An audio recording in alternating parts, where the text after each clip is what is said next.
Hello again, everyone. I am Chris Shera, and this is the Citizen Sports Weekly for Wednesday, July 21st, 2021. Wow, look at this. We're in the building. We're together. No Zoom call. How about that? And it's great to be with Robert and Justin. Justin Ritzel, Robert Harding, in case you didn't know. And we got some good sports topics for today, Robert. So let's get right to it. Of course, the people know Chris. Ritz and I are verified on Twitter, so Yeah, I'm working on that. I got rejected. I'm legit. story of your life, Chris. But I have faith in you. I think you'll be verified before you die. They told me to wait 30 days, so Well, they needed something to find of you actually writing something. Yeah, That's hey. where you fell short. I've got bylines. They're out there. You just need to look. They're out there. All right. So Are your 1991 high school sports coverage stories available online? They are. They're someplace. They're out there someplace. As are my columns from this. I don't know if Twitter's digging through the citizens' basement looking for old There's newspapers. stuff out there. It's just go look Twitter. Not that I live or die by a blue check mark after my name. So, all righty, let's get right to it. Our first topic: Auburn's own Tim Locastro. Sad story. He tore an ACL in his right knee going up for a fly ball in the left field corner of Yankee Stadium against the Red Sox last Saturday night. He's out for the season.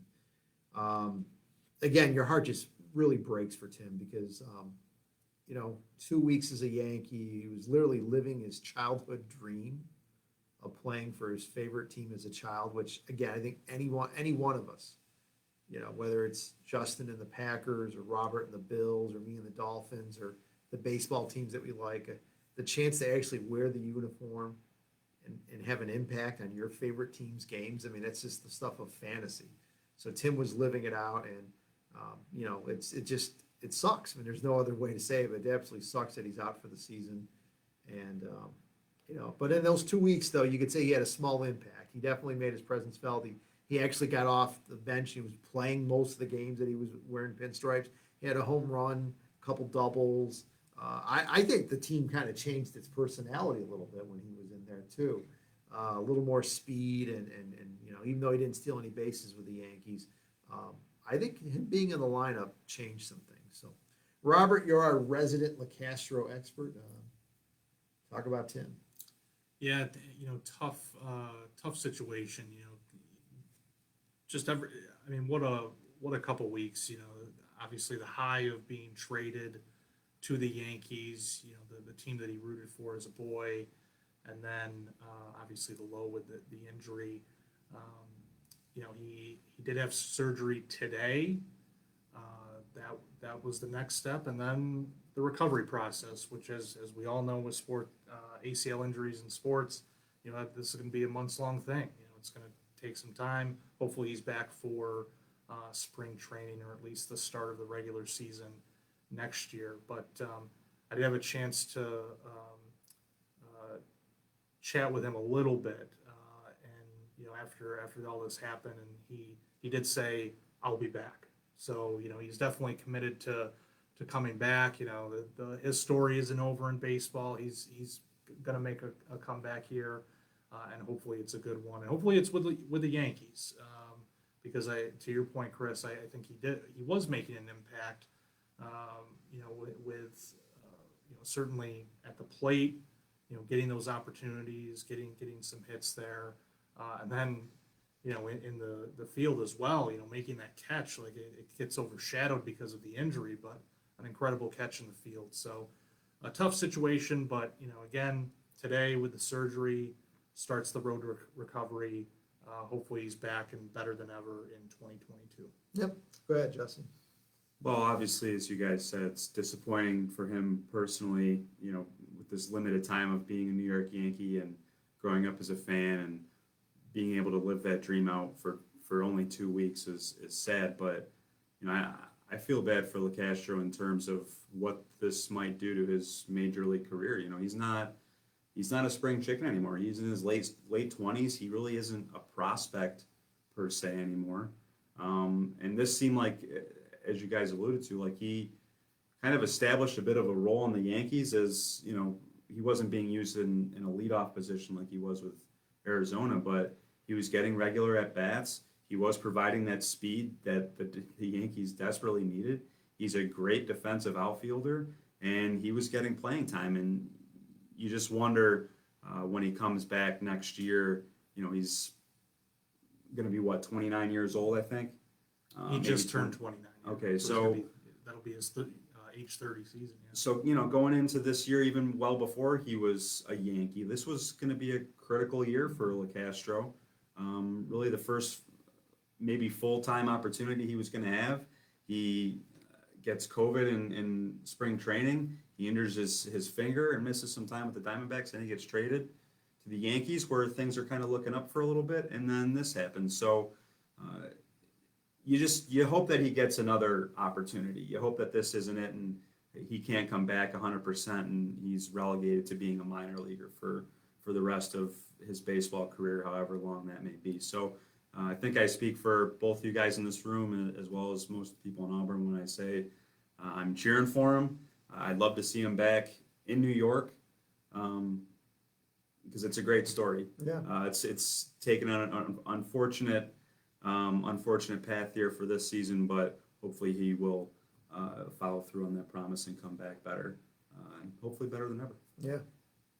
All right, our next topic. Well, believe it or not, it started last night. The Olympics are back. There was a Japan-Australia softball game last night. And then, of course, the U.S. women's soccer team was trounced by Sweden 3-0 early this morning. So remember, Tokyo, I believe, is about 11 to 12 hours ahead of us here on the East Coast.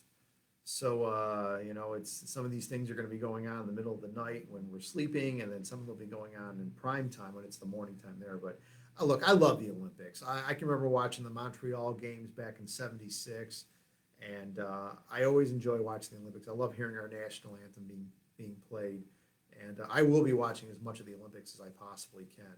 But as we all know, there is a pandemic going on, and there have been a large number of people that have been affected by COVID not being able to participate in the Olympics. And the question is, are we going to be able to see the Olympics to a conclusion? Are we going to see the games canceled? I mean, even though they've already started, they could cancel them.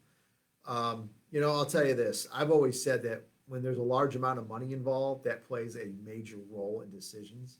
And we all know that when it comes to money in sports, it doesn't get any bigger than the Olympics. There is a ton of money involved in this. So I would say that if the Olympics can somehow keep these outbreaks limited in some ways and keep things rolling, that's what they're going to do. They're not going to just pull the plug on this thing for maybe 50 to 100 people being testing positive for COVID. They will try to do as much as they can to get these Olympics done and get them, like I said, get them all completed and everything. And we'll see if it happens. I don't want anybody getting sick or anything, obviously, but it would be a shame if the Olympics got canceled because, like I said, it's only once every 4 years. It's actually been 5 years now. We definitely want to see American athletes compete and medal in Tokyo. Justin, your thoughts? They won't pull the plug, but I think there's been this overwhelming sense, really going back to last year when it should have taken place, that maybe they should have pulled the plug. Because this event just seemed, for one reason after another, it just seemed doomed from the start. Now you're sending these athletes, athletes from all over the world to Tokyo, when it's still really not safe everywhere in the world in terms of COVID. And Tokyo is, I don't know if they still are, but they just were in a state of emergency with all this. So my sense with the Olympics, or my feeling with the Olympics, is I think there's been diminishing interest in the event as a whole, whether you're talking summer or winter Olympics, really over the last, I don't know, you want to say decade. I think back to the early 2000s when there was great stories to look forward to. Michael Phelps, he was must-see television when he was pursuing the gold medal record. You had the Redeem team, men's basketball, as they were trying to regain some of that respect that had been lost. I think it was 2004 when the team won bronze. I mean, I don't know. They didn't win gold, and that's always a disappointment. So you've had some of these Olympic Games where there has been a legitimate team nationally in the U.S. that we tuned in because we wanted to see. So I think, there wasn't really any kind of great story U.S.-wise going into these Olympics. I mean, Simone Biles is probably the biggest, individual athlete that people tune in to see maybe.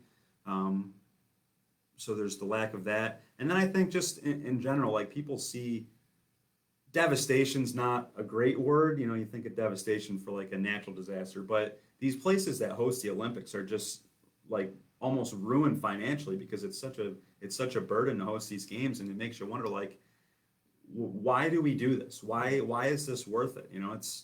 So I think you throw all that into one.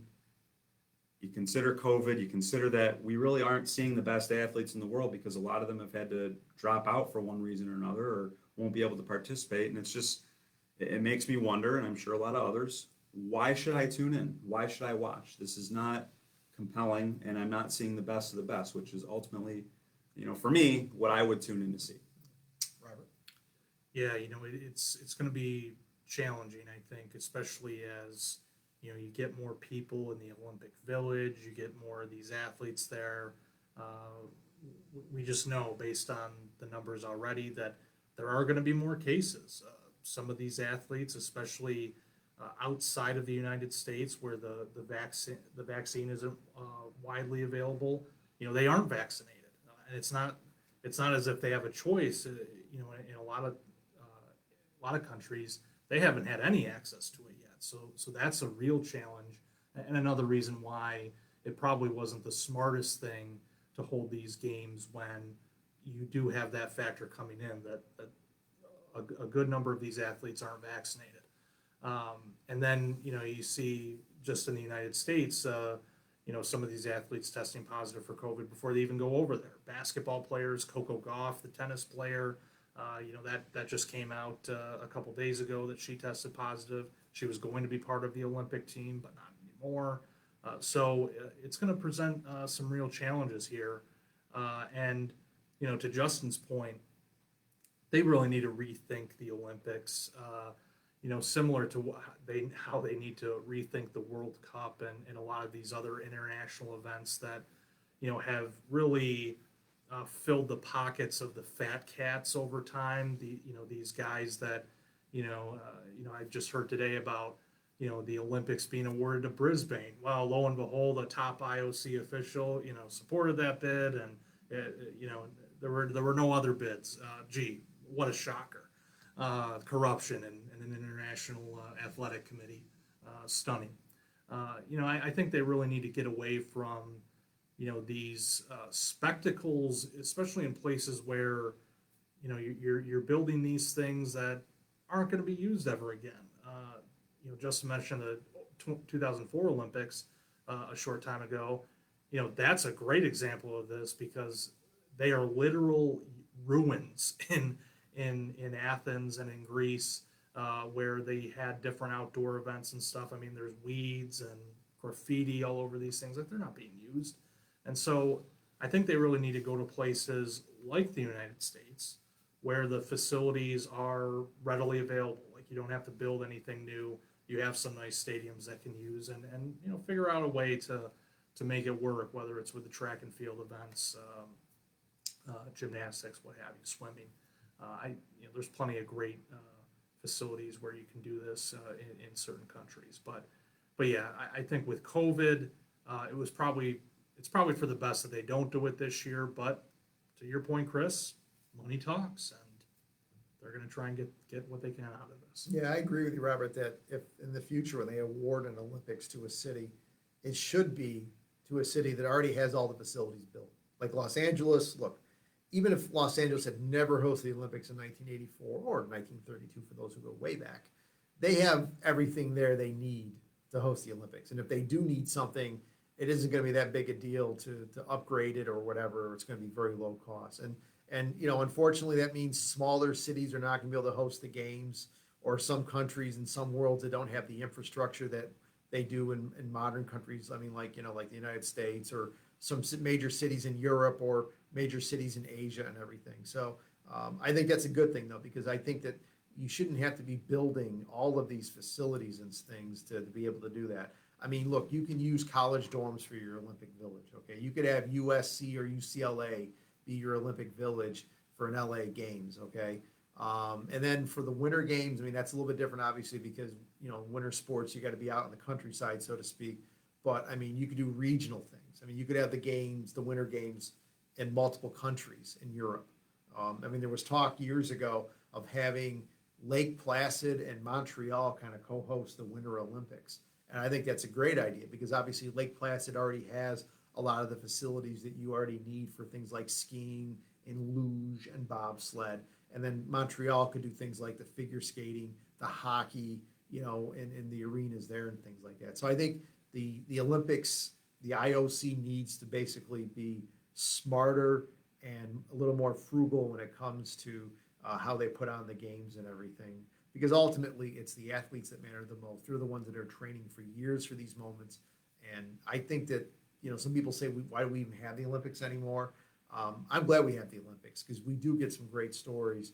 And it does focus on sports that we don't usually pay attention to most years in the United States. I mean, you know, it's always football and basketball and hockey and baseball, sports like that. But for every 4 years, we think about track and field, we think about gymnastics, swimming, things like that. And that's a great thing. And I think we need to continue to do that. So next topic, boys. All right. ESPN announced they finally got the great white whale of sports broadcasting. They got Peyton Manning to do Monday Night Football, but they're not going to have Peyton Manning in the booth at the games. Nope. What ESPN's going to do is they're going to have not just Peyton, but Eli Manning, basically like in their living room someplace or some other place. And they're just basically going to talk about the game as it's going on. So for those of you that always fantasize how great it would be to have Eli and Peyton in your living room watching Monday Night Football with you, this is your opportunity. And I tweeted this out when I first heard about this on Monday. Basically, ESPN is kneecapping its main broadcast, okay? Steve Levy, Brian Greasy, and what's the other person's name? Louis Riddick. Louis Riddick, there we go. Get it Which, together. which don't get me wrong, I mean, well, I'm sorry I forgot Louis Riddick's name, okay? And to be honest with you, Brian Greasy wasn't the son of Bob Greasy. I probably would have forgotten his name as well.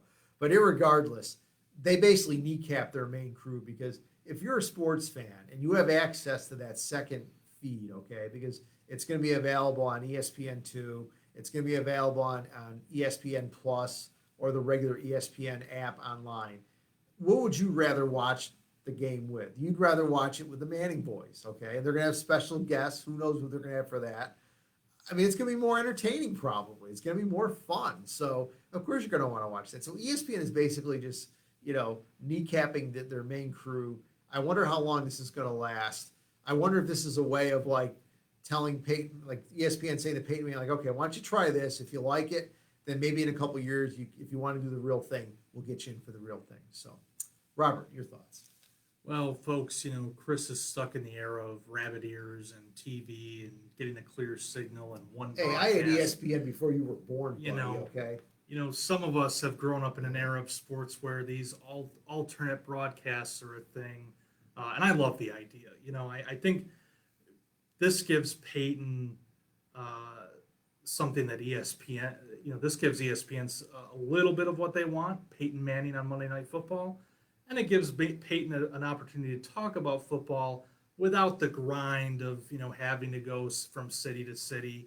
He can go sit on a couch somewhere, have his knucklehead non-Hall of Fame brother Eli with him, and they can talk about the game, and it'll be entertaining. I'm looking forward to it. I will be watching that broadcast because I think it's going to be excellent TV. You know, Steve Levy, I think he's a fine broadcaster. Not the greatest, but I think he does an okay job. You know, I like Louis Riddick, always have. You know, clearly Chris doesn't know who he is. And then Brian Greasy, one of the, you know, bums that used to play for the Dolphins, I think. Speaking of non-Hall of Fame quarterbacks. Yeah, right. But, you know, he does a solid job too. But, you know, I do agree. You know, I think that to some extent this will overshadow the broadcast. I think that there are certain types of football viewers that they just want the broadcast, or they'll just mute the action. But I do think that for the diehards out there, they may flip it over to I think it's going to be on ESPN2. Listen to what the Manning brothers have to say. I'm looking forward to this. Maybe at some point down the line, Peyton will say, you know what, I'll finally give in for you losers at ESPN. I'll give you what you want. Pay me Tony Romo money. more than Tony Romo money, because Peyton was an actual quarterback in the NFL. So he's gonna want like 30 mil, 35 mil a year. It's gonna be insane how much that guy could get paid if he actually does this. Wow, you're taking shots at everybody. Well, Me included. So let's see, Romo, Eli, what do they have in common? The NFC least. So we know how I feel about that. yeah, I have to admit, I was going to mention this before and I forgot to do it, but that one ESPN Sports Center promo with Eli and Peyton touring ESPN with Archie, and that's one of the best Sports Center promos. So if they kind of capture that kind of spirit of that commercial, then this whole thing could be pretty good. Justin, your thoughts? I was not once entertained by Eli Manning during his playing career, and it's going to take a lot more than him kicking his feet up, sipping a Miller Lite, watching Monday Night Football for me to be entertained by him now. Robert's right. This is a half measure of sorts between ESPN and Peyton Manning, because let's be honest, you think ESPN hasn't rolled up the bank, the truck, the Brinks truck, to offer Peyton Manning, $25 million, whatever, to do Monday Night Football? They have. I'm sure the other networks have offered similar amounts. Even CBS, who has their guy in Romo. Everyone would love to have Peyton Manning, and he clearly, at this point in his life, is not comfortable with the job requirement, which is totally fine. I mean, on the road all the time when he's got kids, and he's already been on the road basically 20 years during his NFL career. I don't blame him for kind of wanting to relax and still be involved with the NFL and watching games, but not quite having that same level of commitment. So where I think ESPN erred with this decision, and I like the idea of this kind of simulcast game. I think they're messing up by putting it on ESPN2. It should be an ESPN Plus exclusive thing, because that would get people to subscribe, but you're not undercutting, or as you said, kneecapping your ratings for the main broadcast. So that'd be my recommendation, not airing it on ESPN2. Otherwise, I do think it's a fun idea. I know for me, I'll probably, I prefer the kind of normal broadcast when I watch anything really, but for me, I'll probably have the main broadcast, the ESPN broadcast, on my big screen, and maybe I'll flip on the Beavis and Butthead on ESPN Plus. I think if it was a game with the Dolphins, I would want the main broadcast, because I would be following it like a Dolphins fan. If it was a team that I don't really care about, a game that I really don't care as much about, then maybe I would watch the secondary one. What I'm curious is going to happen is, if this actually does kind of work in a way, will other networks try to copy? Because we all know that all the other networks have their own streaming channels and alternate channels. I mean, CBS has the CBS Sports Network. They've got their own streaming app. NBC's got Peacock. I would be curious if NBC, because they just hired Drew Brees, and he's going to be in the studio for Sunday Night Football. I mean, how much more effort does it take to have him and the former Colts coach and the former Patriots cornerback, whose names I can't remember? I don't know why I'm drawing blanks on names today. Look, no one wants to hear from Drew Brees. Tony Dungy and Harrison there, Rodney Harrison. Have the three of them, comment on the game as it's going along. If you're tired of Chris Collinsworth, as much as I love Al Michaels, the greatest of all time, in my opinion, for doing play-by-play. But for people that don't like Chris Collinsworth, to watch a alternate feed of Breeze and Harrison and Dungy together, I think that'd be kind of cool. And for CBS, like I said, I don't know who they would get, but it'd be kind of interesting that if this works with the Manning brothers, whether the other networks, because we all know they like to copy each other, do they have alternative broadcasts for a lot of their bigger games? It'd be interesting to see what happens. The idea is not the moneymaker, it's the person. People will tune into this because it's Peyton Manning. Yeah. And maybe to a lesser extent Eli, just because of the brotherly relationship there. if these other networks were to do the same thing and grab, random quarterback or random coach, it's not going to have the same success because people are not drawn to whoever they get. I don't care if Tom Brady retires and you throw him on one of Well, those you shows. know he's going to be hired, yeah. People want to see if he wants to. people want to see Peyton Manning because A, Peyton Manning's beloved, and B, because he does have kind of a ability in front of a camera. He's entertaining. He's funny. And not every, I'll be really curious how Drew Brees does in his broadcasting career, because just because you're a great quarterback does not mean that you can articulate yourself in an entertaining way on TV, which is what he's going to need to do. See Joe Montana, because he is like exhibit of A of a famous quarterback who got on TV and then nope, it's not going to work out. And it's work, and that's the way it's been with a lot of famous NFL And we'll quarterbacks. see how Wayne Gretzky does with Yeah. TNT's hockey coverage. Yeah, we'll see. all right. Anything else on that one? I'm good. You're good. All right, our last topic. Time to talk about an actual quarterback. Yeah, it's an actual quarterback. Justin's Green Bay Packers. The Aaron Rodgers saga continues. We heard a rumor, not rumor, but there was a report that he turned down a contract extension. The question that Robert wants to answer is, will this get fixed? Will this situation with the acrimony between the Packers and Aaron Rodgers get fixed before the season? I don't think it gets fixed. I think basically they grudgingly come to some type of working agreement. They all have to be professionals. And Aaron Rodgers, who I think is one of the greatest quarterbacks of all time, no doubt about it. Would he be on your top 10 list today? Easily or? in the top 10. Because, last time we brought up top 10s, he didn't make Easily- the cut. easily top Drew 10. Brees made the cut, but Okay. but not Aaron Rodgers. It was a weird list. It was Marino, Yeah, Tua, okay. Tannehill, That wasn't it. Ryan Fitzpatrick. David it, Woodley. it was really strange. There was a common theme there. I can't pick up on it though. I but, want Woodley you know. on that list, okay? All right, so I think Aaron Rodgers is going to be a professional, and he's going to report to camp. He may be a little bit late or something, but I think he's going to report to camp, and he is going to do his job, and he's going to be the quarterback for the Green Bay Packers on week one of the NFL 2021 NFL season. They'll find a way to make it work. It's not going to be perfect. There will be, I'm sure there's not going to be many conversations between the GM Gutekunst and Aaron Rodgers. Jeez. Yeah, I know. You were halfway there. Whatever. Anyways, they're not going to get along, but they don't have to get along. Aaron Rodgers doesn't need to talk to the GM. He will do the best that he can playing quarterback, coming off his spectacular MVP season, and the Packers will be, everything's not going to be hunky-dory, but they'll get the job done. They'll win another NFC North, and they'll make another run to the Super Bowl, possibly. Justin, since you're the resident Packers fan, your thoughts? Well, first, kind of just to revisit the timeline of kind of what's happened since the Packers embarrassingly lost to those loser Buccaneers in the NFC Championship.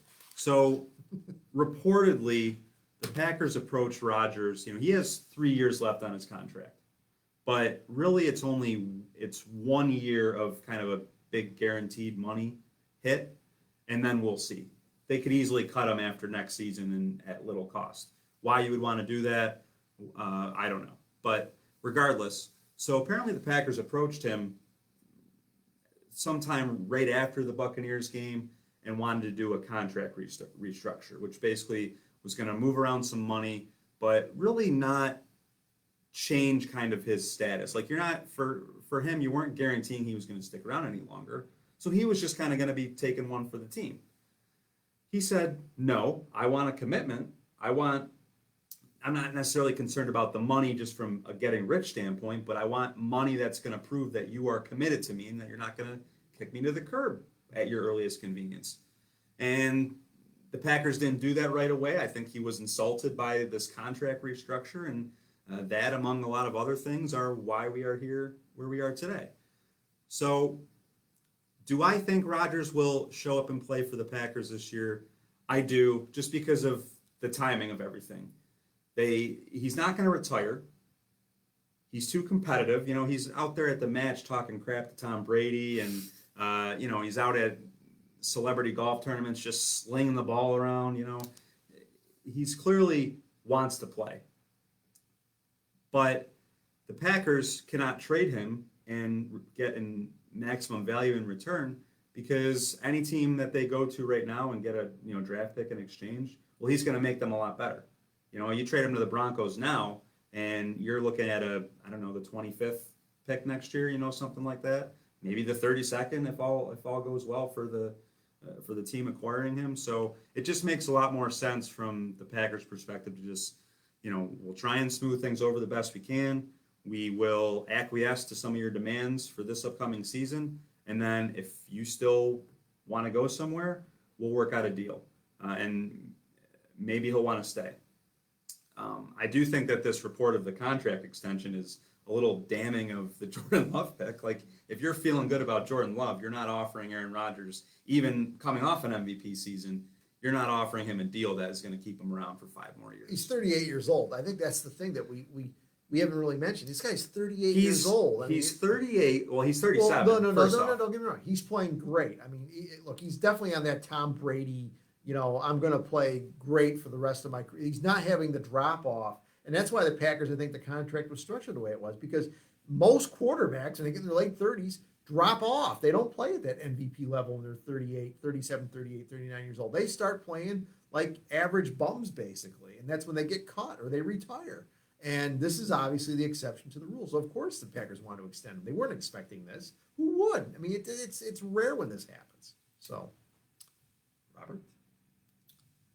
Yeah, I mean, I think he'll, for the reasons that you guys outlined, I think that he will play with the Packers this season. But boy, the 2022 offseason is going to be wild with this, because if you thought this was dramatic, a months-long story, then next offseasons, I think we'll get a conclusion to this. Either they iron out their business and come to some sort of agreement that keeps Rodgers around, or Rodgers is out. And certainly there's a couple ways that the Packers could do that.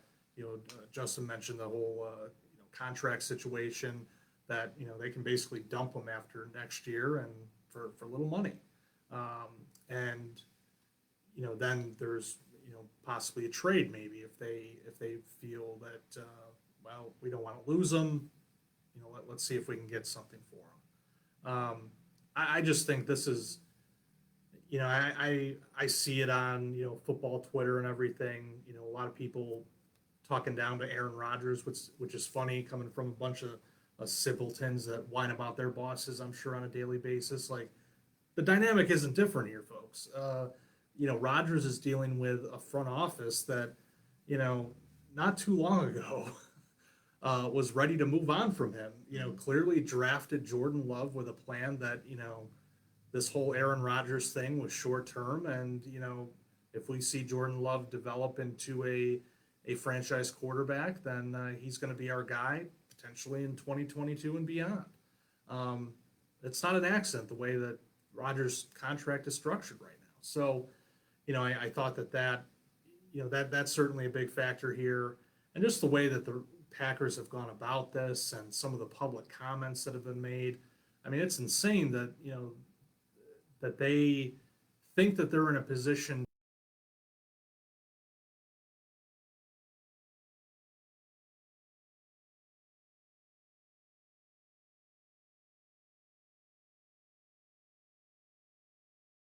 any predictions here. I will say this: I'm not going to pick the Packers to win the Super Bowl, because I'll hear from this guy. Well, you've been wrong for about 5 straight years, so I'm not gonna pick them this year. But if they do win the Super Bowl, what a moment that would be going into the off season with the Packers. Clearly, this is the moment in their plan where, okay, this is when we make the transition from Rodgers to Love. How do you do that now after this guy won the NFL MVP in 2020, comes back in this hypothetical scenario, wins the Super Bowl? How do you do that and then sell to fans, oh yeah, we're trying to win? Well, it's not going to work out too well for them in the end. Well, here's the thing: if the Packers win the Super Bowl, I think he retires, because you go out on top. He's going to be 39 years old, and let's remember a couple other things. I know. Oh my God, but the guy's getting married. Okay, he's going to want to have a family. Okay, I could see him, if he wins the Super Bowl, saying, "You know something? I've got 2 rings. I'm going out on top. I'm gonna. The other thing is the Jeopardy gig. What if Don't even get me started. What if Jeopardy comes a calling? Okay, seriously.